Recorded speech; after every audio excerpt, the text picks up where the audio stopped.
morning, buenos dias. Good morning, everybody. I'm calling this meeting to order. Time is 10:07, October 11, 2023. Here at the Laredo Public Library, I'm calling to order the Port of Entry Advisory Committee meeting. Next item in the agenda is roll call. Monica Salinas, absent. Carlos Fernandez, absent. Ricardo? He's on his way. On his way. J.D. Gonzalez, absent. Orfelio, absent. Luis Hinojosa. Here. Rick Laurel. Present. Present. Arturo Dominguez here. Emilio Richer, absent. Jean Lindgren, absent. Rodolfo Garza. Here. Robert Morris. Jason Hinojosa. Here. Gerardo Maldonado. And John Puig. Let the record show that a quorum of the committee members is present, that this meeting is duly called, and that the notice of the meeting was posted in accordance with the Texas Open Meetings Act. Can we stand for the Pledge of Allegiance facing north? I pledge allegiance to the flag of the United States of America and to the republic for which it stands, one nation, under God, indivisible, with liberty and justice for all. Acá está. Thank you. It's because it wasn't there last, a couple of. Yeah, it last wasn't times. here. I didn't even see it. No, So, I mean, Public comments, we're gonna wait for an item number 3. Approval of the minutes. You all got the minutes this morning. I read mine. Do I have a motion? motion to approve. the Motion last by minutes. Mr. Laurel, Second. second by Mr. Hinojosa. Any comments? All those in favor, say aye. Aye. Motion carries. Approval of the minutes. First item in the agenda is the presentation of T.J. Gonzalez regarding the Port of Corpus Christi. A couple of years ago, I had the privilege in getting a tour in Corpus. At that time, they were drenching 24 hours a day. And then we took another trip, and that's when we heard that they weren't gonna do containers, that it was too messy, and they gave us a tour again, but we really wanna hear what's the latest on the Port of Corpus Christi, and that's why we invited you. It's the water that we don't have here, that we would like to partner up somehow. Adelante, T.J. Gonzalez from the Trade Development of the Port of Corpus Christi to give a presentation. All right. Let me try this out here real quick. You can grab it, I mean, No, we'll just, I think you can pull it, no? I think we're good right here. Yes, sir. Can you guys hear me okay? Yes. Perfect. All right, well, I appreciate on behalf of the Chief Executive Officer and the executive leadership team from the Port of Corpus Christi, I appreciate the opportunity to be able to tell our story and be able to come on this, trade mission to Laredo. I know y'all are a very important part of the Port of Corpus Christi. Right now we've got unit trains of refined fuels that cross the border on a daily, if not weekly basis. In addition, we are looking at some opportunities with some of the automobile manufacturers to be able to do roll-on, roll-off cargoes of automobiles in Corpus Christi, as well as other products, steel coils, steel products, agricultural products, and things like that. And so I just want to kind of give a quick overview presentation. And we'll kind of start off with Port of Corpus Christi. Much like your steering committee here, we're governed by a board of commissioners. We're an independent political subdivision of the state of Texas. And we sit in 2 counties. We sit in San Patricio County and Nueces County. And our main purpose is we're a landowner, land developer, we're a landlord port. And kind of the breakup of our commissioners is we've got 3 that are appointed from the city of Corpus, 1 from San Patricio County, and then 3 from Nueces County.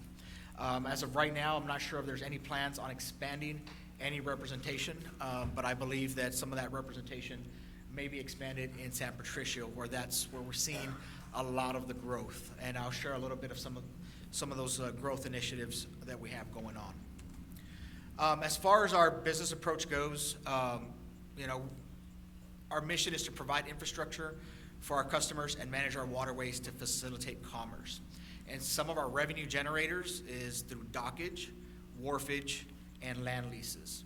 And so dockage is basically the cost for being able to bring a vessel and for that vessel docking at the wharf.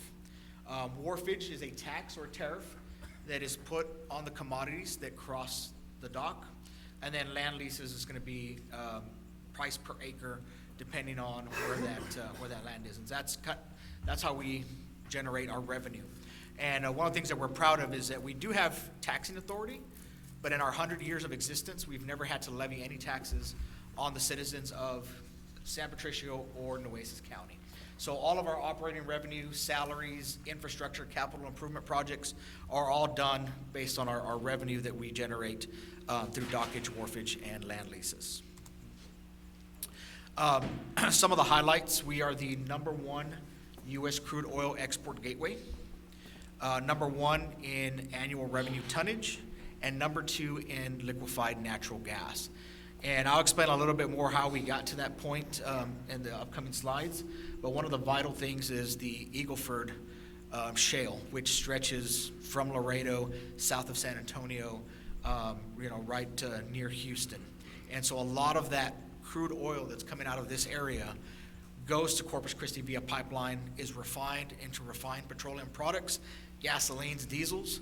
It's put on rail cars, and then it makes its way back to be able to feed that demand into Mexico, crossing at the Laredo port of entry. A lot of the oil that comes out of the Permian, 60% of the Permian shale, that is pipelined into Corpus Christi, and then that is exported, with Netherlands being the #1 receiver of our crude oil. And so last year we moved a total of 7,736 vessels. And that's a combination of large ships as well as barges. And one of the things that we're proud of is job growth. And I know that's important for any organization in any city or region. And so I know that trying to bring in different industries, since 2015, we've seen a 25% increase in our job growth. And as far as private investment, we've seen $65 billion and $400 million in values movement, for the region. And so that equates to 95,500 full-time employees. And so when we look at the population of Corpus Christi and the region, which is about 450,000, it's pretty much 1 in 4 jobs is related to port industries in Corpus Christi. And so what does that mean? Like I said, our good neighbors that Laredo is to the west, for the state, it's $431 million in state and local taxes, $4.8 billion for the Corpus Christi metropolitan area, and then $18 billion of economic impact, and 13.4 for just that metropolitan area. So when we look at the 18 billion, we're looking at the region, which encompasses a 5-county area. So going as far down as Claiborne County, as far north as Aransas, and as far west as Jim Wells County. And so when we look at top crude oil exports, Port of Corpus Christi ranks 3rd in the country. So Saudi Arabia is #1 for exports, followed by Iraq, and Corpus Christi comes in 3rd. And we are looking to stay in that position for quite a bit of time, with a lot of the influx of crude oil from the Permian and the Eagle Ford. And so this is just kind of a quick rundown of our crude exports. One of the main things that put us on the map was in 2015, the presidential administration repealed the export ban, which basically meant that the United States could not export domestic-based crude internationally. And on December 31st, 2015, that export ban was repealed, and the Port of Corpus Christi was the first port in a conjunction with ConocoPhillips and NuStar Energy to lay in the first vessel So the first vessel laden with domestic crude bound for an international market sailed out of the Port of Corpus Christi on December 31st, 2015. And since then, our crude oil exports have multiplied 17 times and have put us on the map as being the #1 crude oil export gateway. And this here just kind of shows, when we look at Q1 of 2016 versus August of 2023, we do have a little bit of valleys, one being the pandemic, and then two, the freeze that we experienced in 2021. But overall, it's been a steady increase in crude oil exports. And we continue to see that through 2030, 2040, with a slight plateau beyond that point. And again, from Port of Corpus Christi, our LNG and our crude trade flows go out of Corpus Christi, and like I said, primarily Netherlands is the #1 receiver of our crude oil and our LNG as well. So one of the questions is, why the Port of Corpus Christi, right? And so my 30-second elevator pitch is 4 reasons. We've got great pipeline connectivity. We've got a great highway system. We've got Highway 44 that connects Laredo to Corpus. We've got the I-69 corridor that connects the Rio Grande Valley to places like Houston and San Antonio. And then we have the Joel Fulton International Trade Corridor, which was recently built, that runs on the north side of the harbor, and that's able to get cargoes, wide and heavy cargoes, hazardous cargoes, out of the port without having to go through metropolitan Corpus Christi. In addition to that, deep water, and I'll share a slide here in a little bit about our draft, but we are authorized to 54 feet, making us the deepest port on the Gulf Coast. In addition to that, skilled workforce and working with our local universities and community colleges and trade schools, and then land development. We manage about 30,000 acres of land in the region, and we're continuing to acquire more within the port area and upland to be able to facilitate some of these projects. And so here's just kind of a quick rundown of a lot of companies. You may see some of these logos that are familiar. And it's $65 billion in capital investments. And so some of the partners that we share obviously is the CPKCS, as that Class 1 rail line comes across. But we've got not only crude oil, refined fuels, renewable wind components, so windmill blades, towers, nacelles, steel products. We've got a brand new steel plant in Sinton, Texas, Steel Dynamics. And we're looking at bringing in a lot of more industry. And so one of the things that attracts cargoes into Corpus Christi obviously is our water. And so our ship channel improvement project cost $681 million.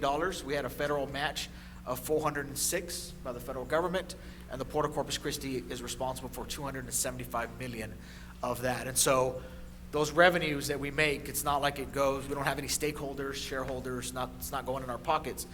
All of that money that we make, all that revenue has to go back into these capital improvement projects to be able to facilitate that commerce. And it doesn't come at a cheap price, right? So for Port of Corpus Christi, we're looking at, this is the Port of Corpus Christi from deep water, Gulf of Mexico. We have 2 industrial areas, so where number 4 is at, that is our inner harbor, and then we have an extension which we call the La Quinta extension. And so those are our 2 industrial areas. So currently, right now, we just completed phase 3, so from Gulf of Mexico through Port Aransas and across Corpus Christi Bay, that is all at 54 feet. And so phase 4, which is the number 4 at the end, which is the chemical turning basin to Viola turning basin. So that was awarded in September. So the dredges are in the water. That has commenced. And we should be 54 feet across the entirety of the Corpus Christi ship channel by second quarter of 2025. And so what that does, the importance of that is that we're able to laden vessels.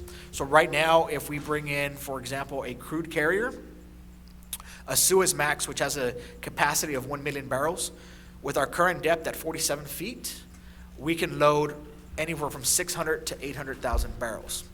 And so it's not very efficient for that vessel, because then they have to go out to the Gulf of Mexico, and then there's a process called lightering or reverse lightering, where a smaller vessel will pull up alongside and top it off before it sails internationally. And so being at 54 feet, our customers will be able to fully laden that vessel with the 1 million barrels of oil and be able to set sail without having to stop out in Gulf of Mexico to top off. And so that's just one of the advantages of our channel improvement project. You know, and with that, I know if you've ever been to Corpus Christi, we've got some great amenities. We've got the USS Lexington, we've got the Texas State Aquarium, and you can see in our channel, you can see dolphins swimming. You know, and dolphins are very sensitive to the environment, and so one of the things in keeping with our environmental planning and compliance, the Texas State Aquarium actually pulls water from our ship channel, pumps it into their dolphin exhibit without any treatment. So that's a testament to our commitment to environmental stewardness and environmental quality. And that's just one quick example. But, that's kind of the past, the present, future. We recently applied for a Department of Energy grant for hydrogen production. And so that is with the federal government. Last week, we had some representatives up in Washington, D.C. for the Department of Energy's Hydrogen Summit. And so we're awaiting notification on that award. But what that's going to do is going to be able to provide us with some capital dollars to be able to invest in new terminals, acquiring additional land, and it's going to be able to help some of our customers also build out some of their infrastructure. I think originally that grant was somewhere in the area of $900 million. I think that's changed, it's fluctuated. Some of the other changes is Corpus Christi and the Permian hubs have merged. So Corpus Christi is responsible from Gulf of Mexico, Matagorda, from Matagorda Bay southwards, all the way out to El Paso and south of New Mexico. So that is all what's going to be considered the Horizons Clean Hydrogen Hub. Another initiative that we're looking at is carbon capture. And so in trying to reduce emissions from exiting, especially with a lot of the refineries that we have in Corpus Christi, we're looking at options to be able to sequester that carbon and then pump that back into pore space, into the geology below Corpus Christi, which we've got 30,000 acres in which we can do that. And according to the University of Texas Geological Survey, we've got prime real estate and prime pore space to be able to sequester that carbon. And then as far as, hydrogen, when we do get this hydrogen hub off the ground and some of the customers that we've been talking to, we've got a lot of demand coming out of Japan and Asia, as well as as Europe and the Netherlands. And then our commitment to surrounding communities, we're able to give back $5 million of our total revenue, or a percentage of our total revenue, which equates to $5 million. And so we've got lots of initiatives like Adopt-A-Schools. We do at Christmas time, one of my favorites is Tree for All. So we partner up with Home Depot, and we do a Christmas tree giveaway in Nueces County and in San Patricio County. We give away about 500 Christmas trees with the lights and the ornaments and the tree stand to needy families. And then one of our newest additions is this portable lab. And so it's a container that basically has technology in it, and it's able to move from school to school free of charge. The Port of Corpus Christi foots the bill. The schools just have to put in their request, and then it's able to go. Students are able to go in and immerse themselves in science, technology, engineering, and math initiatives to be able to support their curriculum. And so, these are all great things that, and proud to be able to share the story of the Port of Corpus Christi. And we hope, I know, Chairman Dominguez, you mentioned containers. Yes, at one point, that was something that we were looking at. And then our former CEO, which came from the container business, did a feasibility study and said, well, between Houston, New Orleans, the issues that we're having in the Panama Canal, it's not really a feasible option. But I think that changed a little bit, considering the supply chain shortage with all the container ships that are sitting out in the water. We've had inquiries of customers that say, can we bring in containers to your port and then get them on rail and distribute out? One of the challenge for us is our current bridge. We've got 138 feet of air draft. We've got a new bridge under construction. So if you've been to Corpus Christi since 2015 and you haven't been since, the bridge is probably in the same state, right? So we've had some delays. It should have been completed in 2021. Right now it's looking at 2025. It does provide a higher air draft, but those are some things, again, like with roll-on, roll-off cargo, and now, again, with the supply chain shortages, and those container vessels we're looking at other opportunities. I think we had one conversation with one entity that would wanted to build out a terminal in Lázaro Cárdenas, and then rail the containers, which would come in through Laredo Port of Entry into Corpus Christi, and then be able to catch another vessel to be able to help with that. And so I know we've had some discussions. It's a lot of kind of pipe dreams. We hope they come to fruition. We keep our fingers crossed. But we're always, open to thinking outside the box and looking at what additional cargoes and what other modes of transportation that we can be able to support out of Port of Corpus Christi. Are those two ports, Houston and New Orleans, seeing the same type of delays that LA and Long Beach are? Correct. And so recently we had a customer that brings in, it's called high density fiberboard. So it's kind of like the probably what that partition is made out of, right on the inside after it's been wrapped. And so they were going into Houston, but they were having to sit for 4 or 5 days. And so every time the vessel sits for that amount of time, there's a charge. I mean, it's almost like $10,000 a day that the customer gets charged when that vessel is sitting and that cargo doesn't get discharged. And so they came to Corpus Christi and said, what's your wait time? What's the congestion issue? And I said, if you want to go here, this dock, it's available. He's like, I can come straight to the dock. And yeah. So we did a test run, came in, went straight to the dock. He was happy. We were able to discharge it. That was in January of this year. And so we've already brought in 6 vessels that generally would have gone into Houston and would have been discharged in Houston. But because of those congestion issues that Houston was seeing, we're able to see some of those cargoes coming in to Corpus Christi. And obviously it's increasing our revenue, but it's also able to get those supplies, to the distribution warehouses that need to go. Caterpillar was another example. Caterpillar had certain widgets that were on a vessel that they couldn't get. There's a big Caterpillar plant in Victoria. They couldn't sell their excavators because they needed this one pin to be able to attach the buckets. And without that pin, they couldn't move excavators. And so they came to plead with us and say, hey, can we store some containers here? If we can get them on a different carrier, can we bring them in? And so to the not doing containers, a full container vessel is kind of hard for us. But we've seen some alternatives where some of these customers will charter and they'll put them on top of a break bulk carrier. So the break bulk carriers have kind of a flat top, and then they'll use the ship's gear. So the ships will have cranes. So they'll use the ship's gear to offload them. Even if the vessel doesn't have, our stevedores have short cranes that can offload them.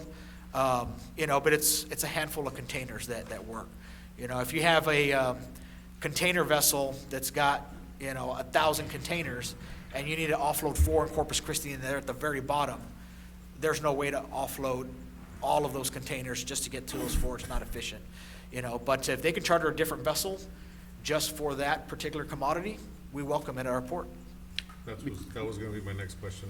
Before we continue, let the record show that we have Ricardo Cervantes, Jean Lingrid, and Robert Morris present. Okay, we can keep on with Yeah, that was going to with be the my next question. question. If you were crane prepared for containers, but apparently you're not, right? Yeah, and so, as far as infrastructure goes, we invested in 2019 in a brand new Liebherr 550 harbor crane. And so we do a lot of dry bulk materials, barite, pig iron, iron ore. And so we do that at our bulk terminal. But we're investing, and we should have one arriving in the next 2 months maybe. So another harbor crane. And so again, that will be a permanent structure on one of our heavy lift docks. And so if that's the case where it's, you know, a handful of containers, we'll be able to offload it with that harbor crane. But like I said, the challenge is we don't have a lot of manufacturing in the area. So a lot of these ship lines, they're looking to bring in containers, bring in cargoes, and then being able to pick up, because that's what makes it efficient, you know. I'm not sure if any of y'all have had experience with, you know, hotshot trucks or logistics or shipping. And, you know, you always want to have a backhaul. You know, you never want to drive across the state or across the country empty, because obviously you're burning fuel and you're not recouping that money, you know. So if you're able to bring something into Laredo, you want to be able to take something from Laredo. Same thing with Corpus. If you're able to bring something into the port, you want to be able to take something out so that you're not running an empty backhaul. Any questions, the committee? Just a question regarding nearshoring and hydrogen. So I attended 2008 National Hydrogen Association Conference, and I thought it was the bee's knees, and I thought we were moving now. With y'all making this big investment into hydrogen and seeing that hub, are y'all attracting or trying to pull any of the nearshoring for manufacturing on the automobiles? Or just general, that's not anything specific. Yeah, no, I mean, it's kind of hard. We've talked to one company that has a great business model. They're operating out of the Port of Long Beach, and so what they do is basically the footprint is about a football field size, and so they have a hydrogen production facility, and with the hydrogen, with the water that's being produced, they wash the cars, they fuel up the vehicles with the hydrogen, and it all runs on renewable energy. And so they came to us, and I think one of the things that we see right now is when you look at, you know, the major auto fleets, you know, in Corpus Christi, it's going to be the city, it's going to be the county, and right now, and the regional transportation, so our public bus service. And so none of those are hydrogen-based, you know, so that's really not feasible to be able to have hydrogen for production, for consumption in the area, you know. But like I said, California, because they are on the West Coast, they do see a lot of those auto manufacturers bringing in a lot of the hydrogen type vehicles. But I think when you compare hydrogen to electric, you know, from what I've seen, you know, I think hydrogen's the way to go. So especially for like long haul trucks, you'd have to carry your own weight in batteries to be able to make, you know, a cross country haul. And with hydrogen, you know, you can be a little bit more efficient. But as far as, you know, automotive manufacturing it, I mean, we're open to moving vehicles out of the port. I don't see too much of manufacturing state, you know. And kind of where I was going towards is just those smaller fleet equipment, just in regards to, you were talking about Department of Energy in their project, they've got a lot of stuff based out of the ports, so whether it be a drayage vehicle or like a jockey, or whether it's at the airport moving the vehicle, the luggage and all that, so those smaller appliances, that's kind of where I was leaning towards. Yeah, and like I said, nuclear I mean, motors. you know, with the Regional Transportation Authority, they just made a major conversion to CNG, you know, and so I know that's a major investment, and then to turn around 2 years later and say, okay, now we're converting all our fleet to hydrogen. So now, I mean, obviously there's lots of grants available, you know, I mean, I know that I pass a billboard in Corpus that says even for small business owners, if they're wanting to convert some of their equipment to something that's more, you know, energy friendly, there's grants available for, you know, some of these small businesses to do that. So the monies, the funds, the resources are there. I think it's the commitment on the parties to do that. But in addition, you know, just to kind of share some other, Tesla, we've got a new Tesla plant coming into the area south of Robstown. And so they're going to be bringing in spodumene lithium. And so they'll be mining that, bringing it in, refining it, and then pushing it up to Austin to be able to build the lithium batteries. And with the announcement of the new plant in Monterrey, I anticipate some of those cargoes being put on the KCS and being railed through Laredo's ports of entry into Monterrey to be able to help with some of that lithium battery construction. And then the cars are gonna be smaller, the ones they're gonna produce in Mexico for the South America markets. I think it's a great potential port to get out of, go to South America. Yeah, and you know, some preliminary, we are expanding our rail. So right now, we've got one interchange yard. It's got 8 tracks. It holds about 8,000-foot tracks.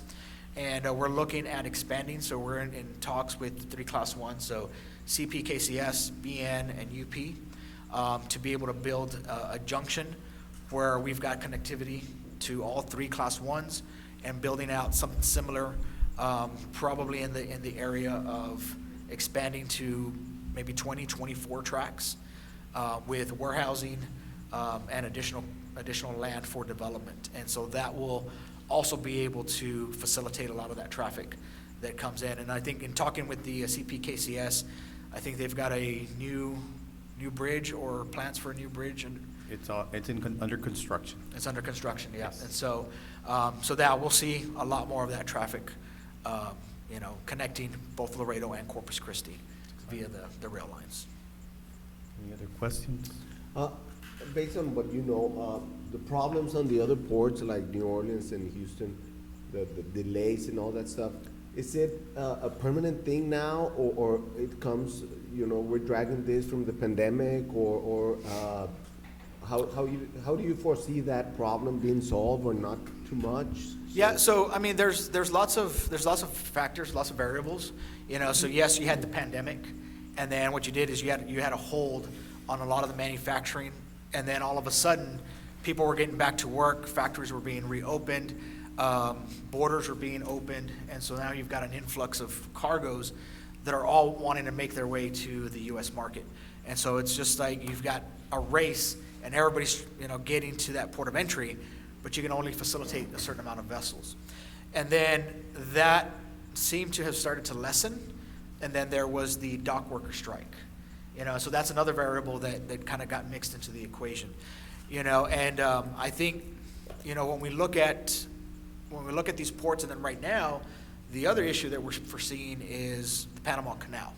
So with the drought issues that they're seeing there, I think there's like a 20 to 25 day wait time for a vessel to cross the Panama Canal. So some of it is at the port based on the worker shortage and capabilities, but then a lot of it is based on additional factors like strikes or the drought conditions that you see in Panama. And then also, I mean, now we've seen with the Hamas Israeli, I mean, we saw that, a year ago with Russia, Ukraine. And we even saw that at our port because pig iron for the steel plant that we have in Sinton, the premium pig iron comes out of Ukraine. So Ukraine couldn't sell their vessels because there was mines in the water. So then Steel Dynamics couldn't receive any of their premium pig iron for their plant. So then they had to source that domestically. They sourced some from Brazil. We had a vessel come in from Brazil. When we look at different grades, it's not the best grade. And so that caused a delay where that vessel, where a typical pig iron vessel of 30,000 metric tons should be able to discharge in 3 to 4 days. The product that came out of Brazil, because it was a lesser quality product, took 7 to 10 days to be able to discharge. So if you've got a schedule where you're banking on 4 days, 4 days, 4 days, 4 days, and now all of a sudden you throw in a 10-dayer and a 8-dayer, it's thrown off the schedule, and then it compounds with each additional cargo that comes in. And so those are all the different variables. Now, as far as solving that, I mean, it's logistics, it's planning, but some of these things, you can't plan, you can't foresee, just like Russia, Ukraine, or the Hamas attacks, and so those are some things that are variables for our port as well, especially on the industry side. So when we noticed with Russia, Ukraine, not only on the pig iron, but with natural gas and crude oil. So Russia's a big supplier of natural gas and crude oil. So when they were restricted, our numbers boosted here out of Corpus Christi. So lots of natural gas, more natural gas and more crude oil to be able to supply where formerly Russia was supplying those markets. Yeah. Well, thank you very much, Mr. Gonzalez, to coming to the Port of Laredo. You're welcome. having this And like I said, presentation. we're always open. We're open 24/7, 365, and we welcome you and your committee. Like I said, we've got resources to be able to provide you all with a tour.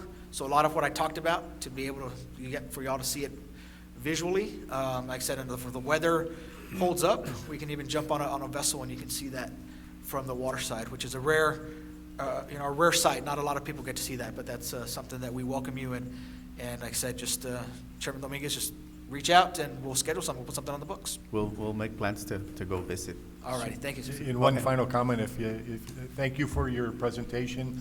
I had the opportunity to visit the Port of Corpus Christi about a month ago. The Texas Association of Business held an event there, and it was very impressive. We all should go either individually or collectively we can go collectively. and investigate that relationship and some best practices as well. Thank you. Yeah, most definitely. And like I said, Chairman, you've got my contact info, and feel free to share it with the committee members. Absolutely. All right, Thank thank you very you. much. If you can stay till the end, I Yeah, appreciate it. Thank most you. definitely. Thank you. Thank you. All right, you're welcome. Moving on to the next item, discussion with possible action to support tomato suspension agreement to avoid significant duties that would apply to most imported tomatoes from Mexico. Mr. Lingred? Yes, good morning, Port of Entry and attendees.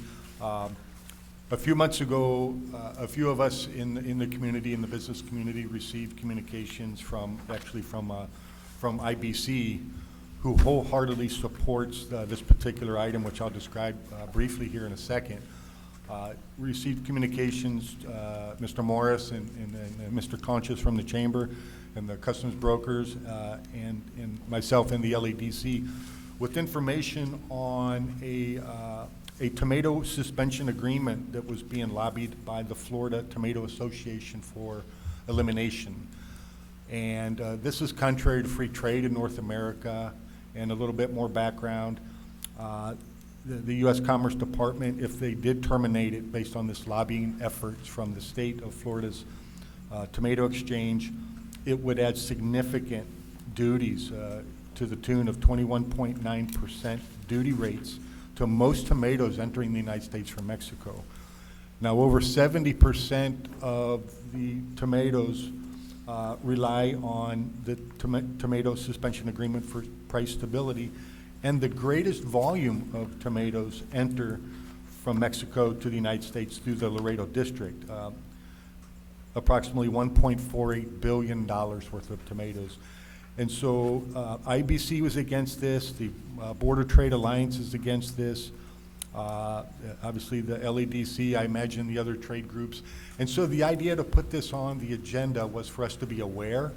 I believe we missed the time frame for a city-sponsored resolution or support of being against the repeal. We missed the timeline for that, but that's okay.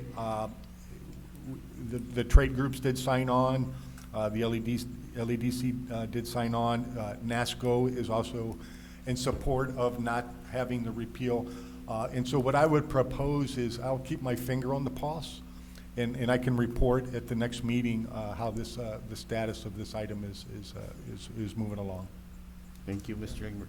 Thank you. Any questions for Gene? Thank you, Gene. Thank you. Appreciate it. Discussion with Colonel Juan Edgardo Cedillo González, titular de la aduana de Nuevo Laredo, a request to implement a contingency plan with the system at ANAM, Mexican Customs, when the system is down, and any other matters incidental to. Adelante. Muy buenos días. Gracias por tomarse el tiempo de venir a platicar aquí con nosotros. Gracias. Creo que es un tema muy importante para la ciudad. Todo empieza con los ciudadanos, le avisan al regidor del tráfico, el regidor viene con nosotros, con los agentes aduanales, que qué está pasando, y ahí nos vamos y termina que el sistema del gobierno federal es el detalle. Aquí lo que se busca es pues, buscar soluciones localmente, ¿no? Yo creo que Claro. localmente podemos encontrar una solución y por eso queríamos platicar con usted. Claro, claro, Adelante. muchas gracias por la invitación. Permítanme, me presento con ustedes. Yo recién llegué a la aduana de Nuevo Laredo. Soy el capitán primero de la Policía Militar, Jorge Tiburcio Constantino, y mi área es el Departamento de No Intrusivos y soy el subdirector de Vigilancia y Control, precisamente el que se encarga de toda esta carga vehicular y todos los flujos de los tractores que tenemos en la aduana de Nuevo Laredo. Estoy ahorita Vengo aquí por orden de mi coronel Cedillo, que se encuentra en la Ciudad de México en una comisión del servicio, y el encargado de operación aduanera también está en una junta por ahí de directores en la ciudad de Matamoros. Bueno, al tema en particular, que es esto, definir una estrategia para atacar las contingencias, sobre todo para que no se nos haga un aglomerado vehicular. La aduana de Nuevo Laredo cuenta con un sistema MATSE que nos ha presentado una diversidad de fallas, pues porque la aduana tiene un rezago tecnológico, el cual se ha ido mejorando año con año. Sin embargo, no está totalmente actualizado para atacar este tipo de contingencias. La red se nos cae, es una red que está gobernada directamente desde oficinas centrales en la Ciudad de México. Sin embargo, los procesos a veces para la restauración fallan demasiado, son muy tardados, 2-3 horas en fila. Sabemos que se nos hace una gran cantidad de vehículos. Tenemos un sistema que era el sistema anterior, nuestro sistema tradicional. Para hacer este cambio del sistema actual al sistema tradicional, la aduana sí cuenta con ello. Sin embargo, sería cuestión de sentarnos a platicar tanto con la aduana americana como con la Asociación de Agentes Aduanales, en este caso las compañías transportistas, para que se defina el método a emplear. En cuanto tengamos 40 o 50 minutos que no hay sistema, o 30 minutos, implementar el sistema que se utilizaba anteriormente, que es el sistema SAI. Este sistema consistía en tener a la mano el transportista un documento con un sistema lineal que podamos ingresar nosotros al sistema, y listo, se puede hacer. Simplemente necesitamos definir la estrategia a seguir, porque no la estamos llevando a cabo, se nos está haciendo un amontonamiento, y tiene mucho que ver aquí los transportistas, los representantes de las compañías transportistas, de la mano con la Asociación de Agentes Aduanales, para que por medio de sus dependientes podamos atacar la contingencia en cuanto se nos presente. Desafortunadamente, pues no las podemos predecir, ¿verdad? En cualquier momento nos puede suceder, y yo creo que lo más complicado veo esto yo de la caída de los sistemas. Por ejemplo, como las de ayer, bien o mal, las podemos atacar, de los accidentes, son otras cuestiones, ¿no? Pero sería una excelente oportunidad para generar un acuerdo y se realice una propuesta. Primero, llevar a cabo una reunión con agentes aduanales, dependientes, transportistas, aduana mexicana y, por qué no, aduana americana, para que quede ya como un procedimiento a activarse en caso de que tengamos una caída. Entonces, esto depende de nosotros mucho, de hacer el acuerdo y elevarlo a nuestros superiores, que en este caso es a la titularidad de la Agencia Nacional de Aduanas de México, a mi general Faulón Van Lisum, que es nuestro titular, y por supuesto que yo tengo casi la confianza de que él va a apoyar esta propuesta, porque sí es muy necesaria en la aduana de Laredo. Sí, la semana pasada tuvimos junta con la aduana americana y yo hablé con Albert Flores, el director del puerto, y él está en la mejor disponibilidad de sentarse y hacer un plan por escrito. Inclusive tenemos una persona que quiere hacer algún comentario a favor de esto. Y bueno, en el comité ahorita también está el presidente de ATC. En este comité está el presidente de los agentes aduanales americanos, tenemos representación de los agentes aduanales de Nuevo Laredo, de Alfa. Entonces, tenemos todos los recursos humanos para poder poner ese comité a trabajar y hacer un buen plan, que todos estemos en el mismo canal. Por supuesto, la aduana está en la mejor disposición de sentarnos y pues llevar a cabo esos acuerdos, ¿no? Para establecer una línea, ¿no? Porque tanto nos conviene a todos, ¿no? Es el trabajo de todos, ¿no? Y a nosotros también se nos genera un desorden vehicular, sobre todo en mi área, que es precisamente la vehicular, pues se me hace todo un caos, ¿no? Entonces no quiero imaginar lo que les pasa a nuestros compañeros, como la licenciada Consuelo de ICEA, Operación Aduanera, que se hace un relajo, ¿no? Y sí, por supuesto, los acuerdos que haya que hacerse, con quien haya que sentarse, sin ningún problema. Yo creo que la aduana mexicana está en la mejor disposición de que nos llevemos a cabo estos acuerdos ahí, principalmente con la Asociación de Agentes Aduanales, ¿no? y los responsables de las compañías transportistas. ¿Para qué? Pues para adaptar de inmediato otra línea que nos permita continuar con el flujo y el despacho de todas estas mercancías, ¿no? Claro que sí. Rodolfo. Sí, bienvenido antes que nada, Muchas capitán. gracias. Yo soy el agente aduanal Rodolfo Garza, tengo la representación de la Asociación de Agentes Aduanales aquí de este lado. Muy bien, Rodolfo. Y de Alfa, obviamente, ¿verdad? Ajá. Que son las empresas de forwarding de los agentes aduanales. Y bueno, pues nada más reiterarle, ¿verdad? Como bien dice aquí nuestro chairman, Arturo, estamos en la mejor disposición, el coronel Cedillo lo sabe, ¿verdad? La Asociación de Agentes Aduanales siempre ha trabajado de la mano con los titulares y con la institución de la aduana, ¿no? Y estamos en la mejor disposición, tenemos, como bien dice Arturo, pues todo el grupo de las partes interesadas en esto, ¿no? Que tenemos muy buena relación con la aduana de Estados Unidos y con los agentes aduanales de Estados Unidos y con los transportistas. Entonces sí, yo creo que sería bueno y yo propondría que se llevara usted una propuesta para hacer un comité, un grupo de trabajo para poder definir en las medidas que las regulaciones que ustedes tienen les permitan poder definir el procedimiento para ese tipo de contingencias. Sí, Usted claro. ya hizo una propuesta muy específica y a mí en lo particular me parece muy buena.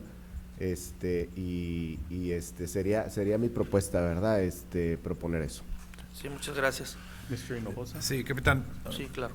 Nuevamente, pues muchas gracias por esa apertura. Creo que es muy importante para el comité, para los que participamos de una manera en el comercio exterior, el que haya esa apertura de diálogo, Claro. donde se puedan ver los procesos y procedimientos o mapear en caso de esas contingencias. Claro.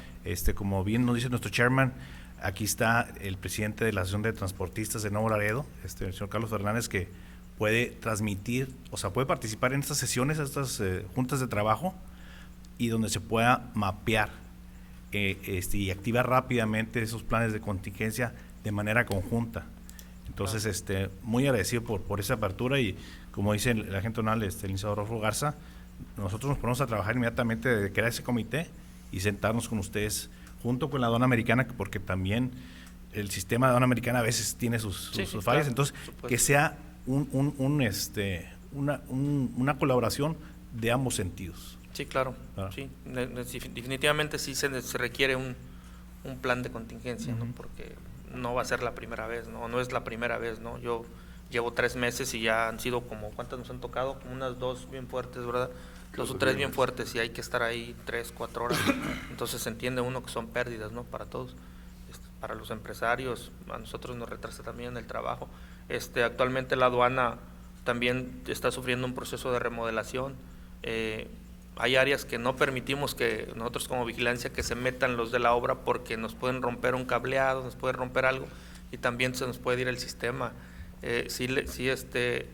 Sí también agradecemos nosotros la invitación y que nos permitan también, pues exponer nuestras ideas. Yo considero que es eso, ¿no? El titular me dio estas indicaciones de llegar y proponerles, abrirnos qué hay que hacer, pues entonces ponernos a su entera disposición para platicarlo. Yo creo que entre todos se hace un trabajo en equipo y pues podemos atacar, vaya, esas emergencias, esas contingencias que se nos presentan de repente, ¿no?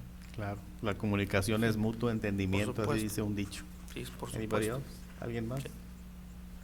Bueno, le voy a... Gracias, por favor. Pues sí, ¿sabes qué? Sí. Yes, go ahead, Mr. Morse, adelante. Soy Robert Morris y represento a los agentes aduanales americanos aquí Mucho en gusto. Laredo.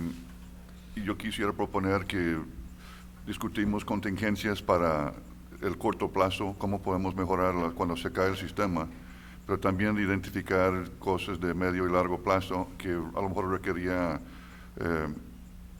algo del nivel nacional. Pero hay varios comités y hay personas en Laredo que son partes de comités nacionales que podemos a lo mejor tener un voto allí con ellos para describir y enfrentar los problemas que tenemos aquí en frontera, para que inviertan en sistemas mejores y todo, que realmente si se está cayendo cada semana su sistema, pues obviamente alguien tiene que invertir en algo nuevo, algo más robusto para soportar el volumen. Si no soporta hoy el volumen, que es 10,000 cacas, 11,000 cacas diarias, y ese volumen está creciendo y pronosticado crecer 8% por cada año, entonces hay que estar preparados para eso. Sí, por supuesto, sí, siempre hay que proyectarse a que esto va creciendo, ¿no? Día con día crece, ¿no? Y yo les decía en este puerto en el que apenas llegué, o sea, crecen las operaciones, pero no crecemos como aduana, o sea, la aduana necesita innovarse, necesita volver a, si es posible, a nacer. a volver a nacer, porque tiene un rezago tecnológico. Yo también soy encargado del área no intrusiva, o sea, tenemos muchos no intrusivos para agilizar revisiones, pero no sirven. Entonces, ¿qué hacen aquí? Pues vamos a retirarlos, ¿no?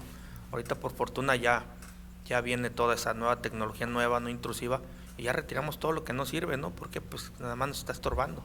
Entonces, se necesita innovar forzosamente la aduana, y con este tipo de propuestas, pues yo considero que nosotros, si formalizamos un comité y adoptamos las líneas para crear ese plan de contingencia, pues por supuesto que lo van a saber nuestras oficinas centrales, porque lo mandamos a que se sancione. Y la ventaja que tenemos actualmente nosotros, que tenemos como titular a un general que duró muchos años, fue subsecretario de la Defensa y sabe los males que nos aquejan tanto como militares ahorita como servidores públicos aquí en esta área. Entonces sí tenemos bastante apoyo por parte de la titularidad de la Agencia Nacional de Aduanas de México en oficinas centrales. Yo creo que va a ser muy benefactorio para todos esto, ¿no? Adaptar un buen plan de contingencia y pues ahí establecer esas líneas, no a corto plazo, sino a largo, ¿no? Esto va a crecer mucho más. A través de la directora Limón podemos hacer la reunión, ponerles fechas y todo. Claro, sin Perfecto. problema. Yo, ahorita nuestro titular llega como en unos 10 días, Consuelo, más o menos. Nuestro jefe, el coronel Cedillo, y yo lo pongo al tanto de lo que se platicó aquí en la reunión.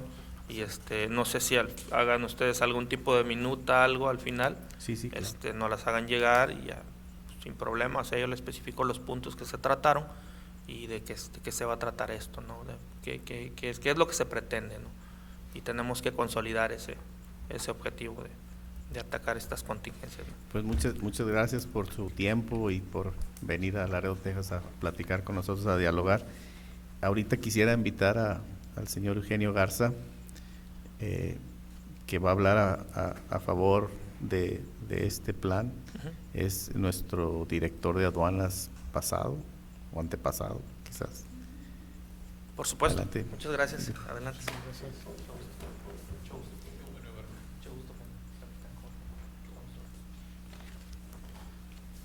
Go ahead, Mr. Garza, you have the floor. Buenos días. Can you do it in 3 minutes? Go ahead, Mr. Garza. Just A ver, ¿a cuál? Ahí está. yes, sir. Muy buenos días. Quiero pedirles una disculpa yo ya me había jubilado y ya no pensaba que iba a venir otra vez a hablar con ustedes tocante el tema del puente, pero veo bien que van en bien camino. Yo tomé la dirección del Puerto de Laredo 1997-98. Estuve como director en Laredo hasta el 2011, y luego pasé a la dirección regional, donde estuve hasta el 2014, cuando me jubilé de la aduana americana. Pero lo más importante aquí es que el puente mundial, yo estaba como director cuando empezaron las primeras pláticas sobre la construcción del puente, que no fue fácil, y una de las maneras que pudimos lograr la construcción de ese puente fue trabajando en conjunto con todas las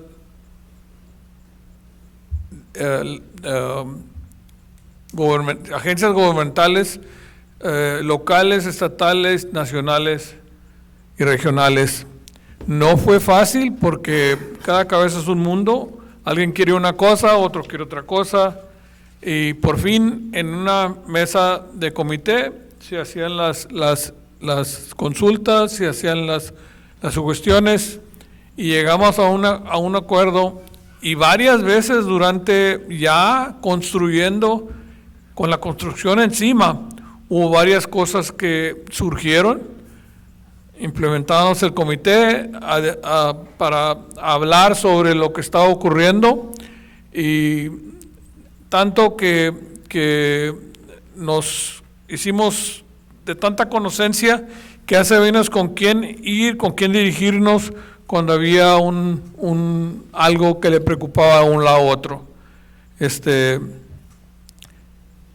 El Puente Mundial se abrió el 15 de abril del 2000, cosa que hasta ahorita todavía sigue en función y todavía siguen. Nosotros sabíamos, en ese entonces Colombia tenía más tráfico, obviamente por ciertas cosas que habían ocurrido, y el tiempo de espera que había en Laredo, Colombia tenía más volumen que el puente en Laredo, donde pasaban los camiones por debajo del puente. Pero sabíamos que incrementando, abriendo el Puente Mundial, que iba a incrementar el tráfico. Se tardó como un mes, más o menos, para rebasar los números de Colombia. Todavía ahorita sigue incrementando año por año el tráfico en el Mundial. Y ha llegado a... La razón de que se ha trabajado en conjunto, y hablo yo de la aduana americana cuando yo estaba trabajando en función, no de jubilado. De jubilado nada más tengo lo que yo veo, y esa es una de las razones que yo hablé con el señor Domínguez, diciéndole que, oye, ¿qué está pasando? ¿Por qué hay tanto tráfico en la carretera? Porque, digo, obviamente por mi experiencia sé que eran camiones que van al sur, ¿verdad? Como están enfilados y todo. Entonces me dice que el sistema de la aduana mexicana, de que se cayó el sistema y pues ese era el tráfico, ¿no? Entonces nosotros, cuando primero empezamos a ver el incremento en el Puente Mundial, hubo muchas ocurrencias donde el tráfico, la aduana americana también se cayó el sistema y tuvimos que hacer un plan de contingencia. Cierto, está el sistema caído por más de 30 minutos o menos, o el tiempo que sea, pero hay un plan y ese plan se implementa. Entonces, en conjunto, hay que avisar a los usuarios del puente, que son los agentes aduanales americanos y mexicanos, y transportistas, que son los que mueven todo dentro del puente y sacan. Así es que yo le comenté al señor Domínguez que el plan que nosotros hicimos, y no nomás fue ese plan de la contingencia, sino ahí nos pasamos a los protocolos para comunicación, que son la base de todo, ¿no? Donde ocurre el lado americano, comunícalo con la aduana mexicana, comunícalo con las oficiales locales, para que todos estén enterados. Cuando yo tomé la dirigencia en Laredo en el 97, venían los agentes aduanales, queremos reunirnos con usted, pues ¿sobre qué? Sobre el tráfico en el puente. Y luego venían los transportistas, oiga, queremos reunirnos con usted, ¿sobre qué? Sobre el tráfico en el puente. Le dije, oye, es el mismo tráfico, son los mismos camiones, ¿por qué no nos reunimos todos juntos? Todos. Todo el que tenga, como se dice, vela en el entierro, ven a la junta, ¿no? Entonces, eso fue lo que fortaleció trabajar en conjunto con Laredo. Yo trabajé con muchos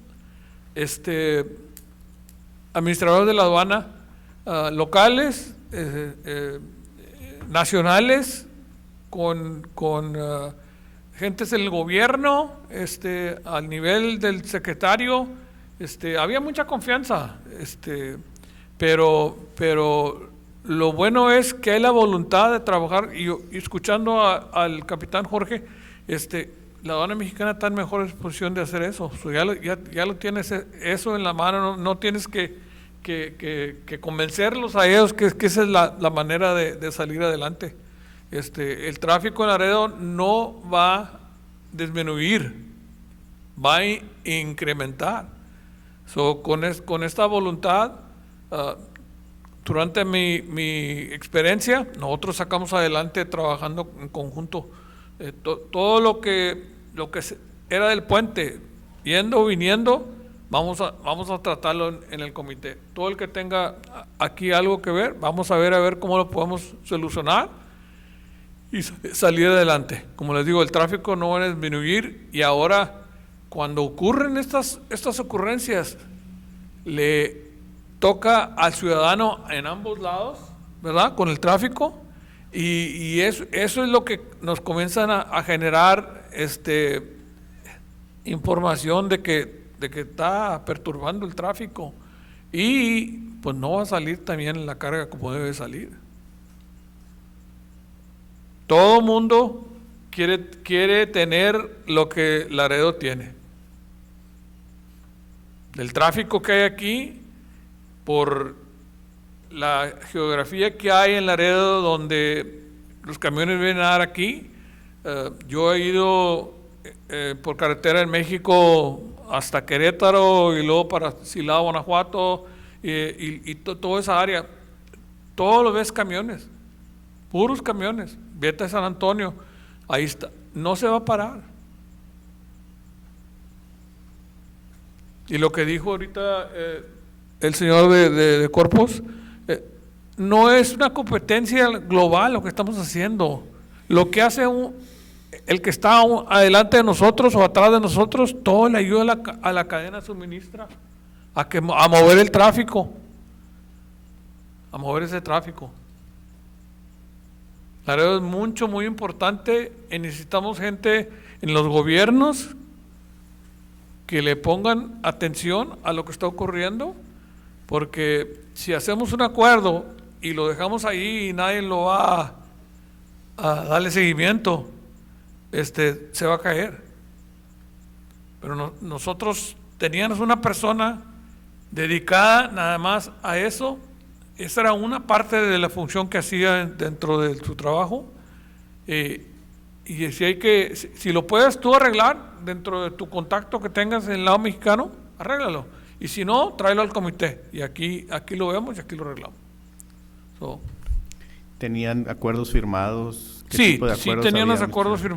acuerdos firmados donde ambos lados reconocían lo que hay que hacer, y los encargados, cuando no se cumplían, víanos a ver por qué no se había cumplido, y luego darle seguimiento a lo que estaba funcionando, ¿verdad? Yo fui el primero que les dimos el permiso a la aduana mexicana para que pasara por el puente mundial, después de que sean su labor en el lado mexicano. El personal. ¿Por qué? Por seguridad. El personal. Al personal de la aduana, en vez de que caminaran por el lado mexicano, se venían por el puente mundial y por ahí pasaban. Y también fui el primero que les dimos permiso, porque cuando yo tomé dirección había migración. Todavía no era una agencia nada más, es que había migración. Teníamos que convencer al director de migración que les diera permiso a la aduana de vivir aquí durante su estancia que estuvieran trabajando en Nuevo Laredo. Eso ayudó tremendamente. Yo me acuerdo haber recibido llamadas a las 12, 1, 2 de la mañana, que si les abrieran la puerta para entrar, porque había algún percance o algo en el lado mexicano. Varias veces abrimos la puerta para que entrara la gente de la aduana mexicana. Es que hay que saber quién está allá, quién está acá, y trabajar todos juntos para salir adelante. Si no hay ninguna pregunta. Any questions for No, thank you. Mr. Garza? Appreciate it. Thank you for taking the time. Gracias. Gracias. Moving on to the next item, update on the Bridge Master Plan by Yvette Limon, Laredo Bridge System Director, and any other matters incident thereto.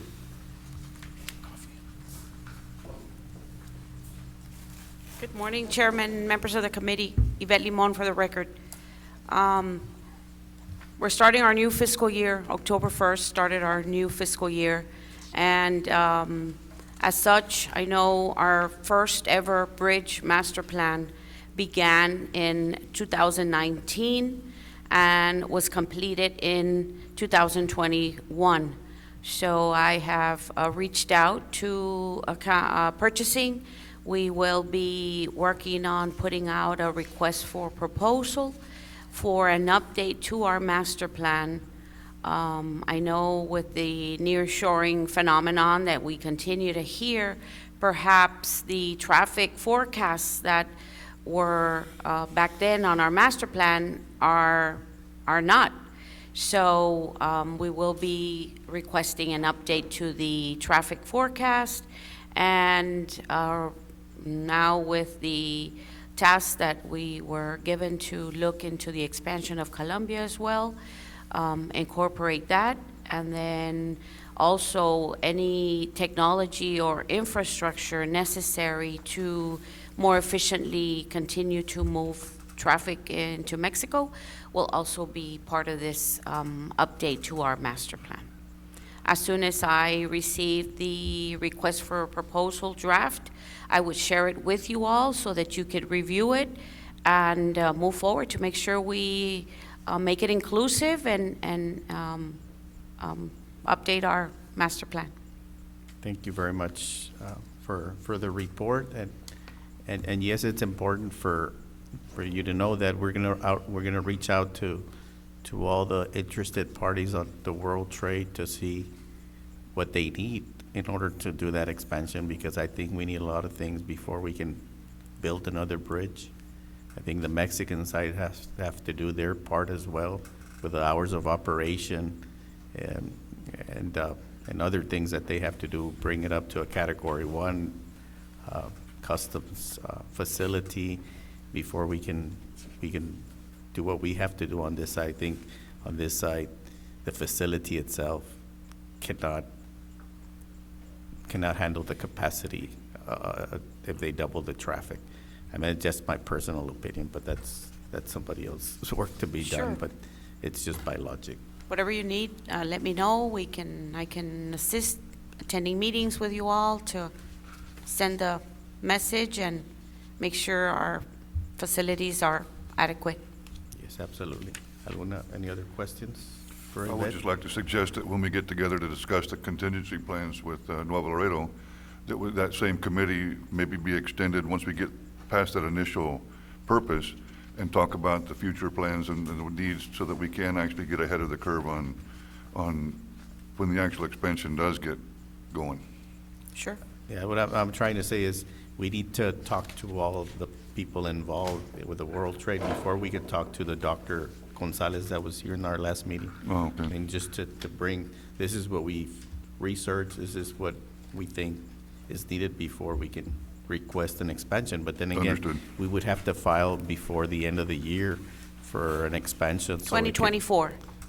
Oh, before 2024? 2024 So that to we put could- it in this So that they could, legislative action that for are. the presidential permit. Mhm. Any other questions, Mr. Lopez? No. We're okay? You want to go over the U-turns? We got, or no? Want to go over what? You gave us some reports, just for your knowledge, the U-turns, and I think it's gone down tremendously. Yeah. And then you have an update on the World Trade Bridge that we requested last month. Correct. I included in the report the status on the expansion and the meeting notes from the interagency work group meeting that occurred in September. I know we had the one for October on yesterday, on Tuesday. So as soon as I receive information from Sid, I will share it with you all. So you can maintain yourself updated on the status on World Trade expansion. I appreciate it. Moving on to the next one, other business. No other business? Schedule for the next meeting? For the next meeting will probably be a special meeting just to talk to Albert Flores on Columbia Bridge to see what he has to say. Do you want to do it as a formal meeting or just a, I think it's gonna be a committee meeting, which is the Okay. majority except Mr. Cervantes. Mr. Cervantes, who said that he didn't Okay. want to be. The rest is the committee is gonna be here, so we'll schedule a special meeting just to talk to Mr. Flores You wanna- and I think we should have somebody from the city as well, somebody from budget. you want to just set to the see- date? To see what they really need. I don't know if there's even money for that, so. When was our next meeting supposed to? It's supposed, it just next, this one is a regular meeting. Next one is, for next month would be a special meeting. It's not counted. So that would be November 8th, maybe, 22nd? Right before Thanksgiving? Keep in mind, yeah, the Oh, holidays. 22nd, Thanksgiving. Thanksgiving, 15? 15th. is,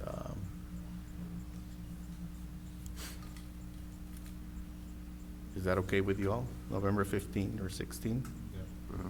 It's okay with me. Okay. Jason? You're okay? November 15? or 16? Could we do it on a Tuesday, the 14th? 14? November 14 is okay? Everybody okay? I'm okay.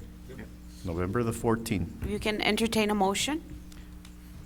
Do we have a motion for the meeting I move that we have the next meeting on Tuesday, November 14th, at 10 a.m.? 10 o'clock. Second? All those in favor? Right. Perfect. Moving, next November 14, 10 a.m. Here? We'll. Where's It has- the venue? It has No. to do with the piping and stuff, no? The location. So we We don't have a can, we location. can set the location, but for November, my understanding is that council chambers would be available. Hopefully he'll be available. We'll let everybody know. Updated. Yeah, because of, there's construction going on outside. Do I have a motion to adjourn? Motion to adjourn. Mr. Second. Laurel, motion, second by Mr. Morris. All those in favor? All right. I don't think anybody opposed. Thank you very much. Thank you, everybody. Thank you very much.